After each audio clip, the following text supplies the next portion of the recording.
शिवी की धर्मपरायणता, उदारता, दयालुता एवं परोपकार की ख्याति स्वर्गलोक में भी पहुंच गई थी। इंद्र और अग्निदेव शिवी की प्रशंसा सुनने के बाद उनकी परीक्षा की योजना बनाते हैं। राजा शिवी के गुणों को परखने के लिए अग्निदेव कबूतर बने और इंद्र बाज। एक दिन राजा अपने दरबार में बैठे थे, तभी एक कबूतर उड़ता हुआ उनकी गोद में आ गिरा और अपनी रक्षा के लिए प्रार्थना करने लगा। और कबूतर ने कहा, महाराज, आपकी उदारता और शरणागत पर दया की चर्चा पशु पक्षियों तक में होती है। मैं भी आपके राज्य में निवास करने के कारण आपकी प्रजा और अभी आपका शरणागत हूं, मेरी रक्षा करे। शिवी ने कबूतर को निश्चिंत रहने का वचन दिया और कहा कि वह उसकी रक्षा हर हाल में करेंगे।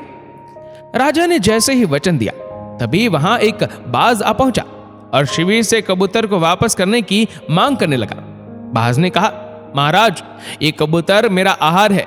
मैं अपने आहार का पीछा कर रहा था, मैंने इस पर प्रहार भी किए हैं। आप मुझे मेरा आहार वापस करें, आपकी बड़ी कृपा होगी। राजा शिवी ने कहा, बाज, ये तुम्हारा आहार रहा होगा, किंतु अभी ये मेरा शरणागत है और मैंने इसको प्राण रक्षा का वचन दिया है, इसलिए मैं अपना वचन भंग नहीं कर सकता। बाज ने कहा, महाराज, मैं भी आपकी राज्य का रहने वाला पक्षी हूं। विधाता ने मुझे शिकार करके अपना पेट भरने की व्यवस्था दी है। अगर आप कबूतर वापस नहीं करेंगे तो आपको मुझे भूखा रखने का पाप लगेगा।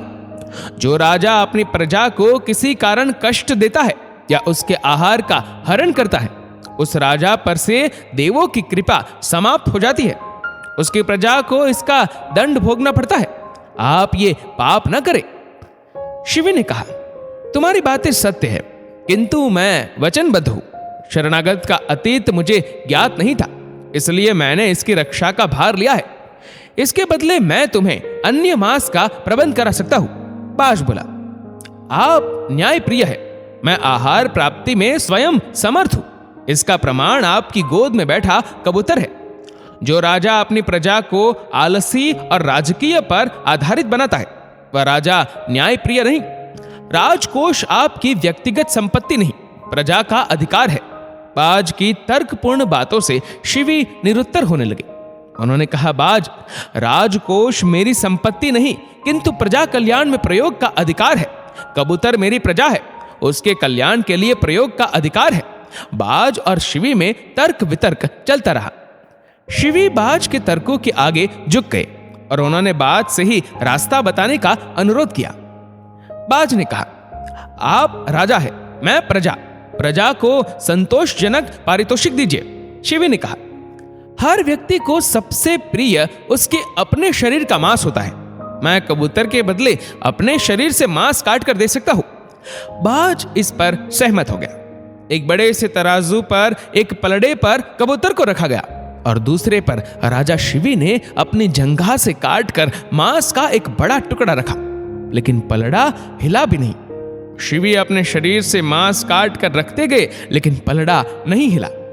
अंत में खून से लथपथ शिवी स्वयं उस तराजू पर बैठ गए। उनके बैठते ही पलड़ा झुक गया। आकाश से फूलों की वर्षा होने लगी। इंद्र और अग्नि अपने वास्तविक रूप में आ गए। इंद्र ने शिवी का शरीर पहले जैसा कर दिया। इंद्र ने कहा, राजा शिवी, आपकी दानशीलता अद्भुत है। एक शरणागत पक्षी को दिए अभय दान के बदले में आपने अपना शरीर समर्पित कर दिया। आपकी कीर्ति संसार में तब तक बनी रहेगी जब तक ये पृथ्वी और आकाश अपने स्थान पर है। अग्नि ने वर दिया, मेरी प्रचंडता न आपको विचलित करेगी और न आपका अहित करेगी। देवता शिवी को वरदान देकर स्वर्गलोक चले गए। अपने वचन पर अडिग रहने और दूसरों के प्रति दया प्रदर्शित करने की भावना से इंसान देवताओं को भी वश में कर सकता है। इस वीडियो को लेकर आपकी क्या राय है, नीचे कमेंट करके जरूर बताएगा। और अगर आपको वीडियो अच्छा लगा हो तो शुरू का लाइक करेगा, शेयर करेगा ज्यादा से ज्यादा लोगों तक। और ऐसी ही और भी स्पिरिचुअल वीडियोस के लिए सब्सक्राइब करें हमारे यूट्यूब चैनल को और फेसबुक पर फॉलो करें हमारे पेज को। धन्यवाद।